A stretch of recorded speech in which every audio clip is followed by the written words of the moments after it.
May have been the first time that we like met in person. Um, we went out to lunch and then we sat in, your friend's studio. And something that you did for me, which like no one had ever done, or I hadn't,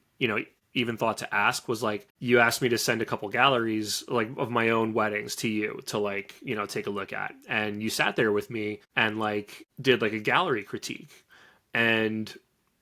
in the moment it felt very like vulnerable and like like a little uncomfortable, but like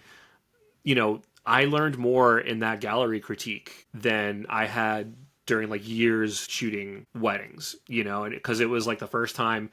I had let someone else like really, another professional photographer like look at what I was doing. And you had a lot of good things to say, but you were like, but you could also do this, and you could also like create more variety in the gallery by, just like stepping back a few feet or like shooting this one horizontally. And you really instilled in my mind this like wide, mid, tight, wide, mid, tight. And like, it got me thinking about the things in my galleries that were like really repetitive, And so I always like think back to that, with like you onboarding me to the team and how you took the time to, not just like tell me what you were looking for, but actually like look at my work and say, this is what,